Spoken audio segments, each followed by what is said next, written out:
হ্যাঁ কে দেয় না সুদ দেয় না এটা 1 লাখ এটা টাকা বাজাই কইছে 1 লাখ টাকা থইছ এই 1 লাখ টাকা সুদে আসলে দিয়ে আইয়া তারপরে কইবা মুস্তাফা তুমি কিনবা আছে তারপরে ও আমার বাপের ক্ষমতা নাই চেক হ্যাঁ আটানি কইতে আটানি ধরো বেচবার গেলে 40,000 দেবো আটানি পুরান দামে 40,000 দেবো নতুন হলে 50,000 দেবো আছে কত মানে অনেক টাকা আছে কত 35,000 মানে ডেলি কিস্তি না কি ভোটায় ভোটায় কথা বোঝা না কথাটা বোঝার চেষ্টা করো ডেলি কিস্তি উঠে যাবে দৌড় দাম তো ওখানে পরে ওর বউ কইলো পরে ডানা মাথা কামে না বাবু পিঠা দিতে আর আরেকটা কথা বলবে চাই কথা সবার সামনে কথা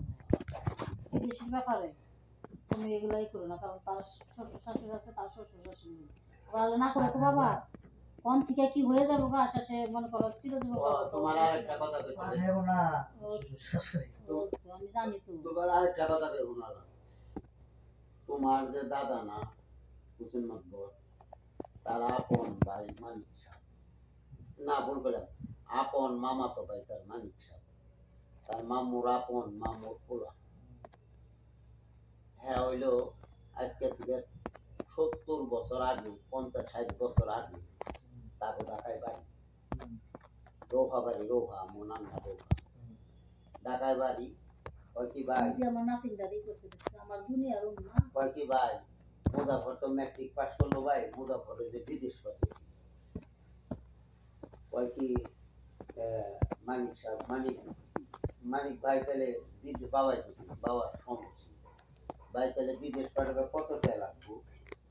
কয় ধরেন 40-45 বাবা যদি তো আমার ঘর বাড়ি সব বেশি এখন 200 টাকা ডিসিম টাকা তুমি 200 টাকা দাম আছে বুঝছো এলা কয় ভাই যদি দিলাম পাঠে যদি না পাঠে পারো কয় না দেয় এলা কোনো মুজাফর দেয় বাড়ি ঘর পেয়েছে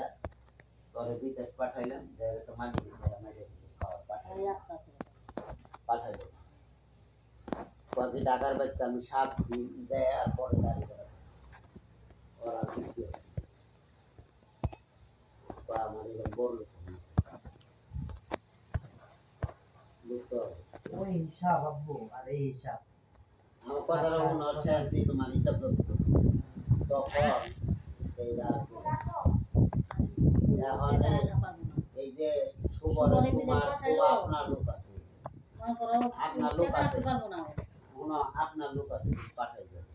বাই চান্স তুমি বিষয় যে আমার দিল তোমার বাপের জায়গা পেয়েছে ওরা কই পারবে না লাখিয়ে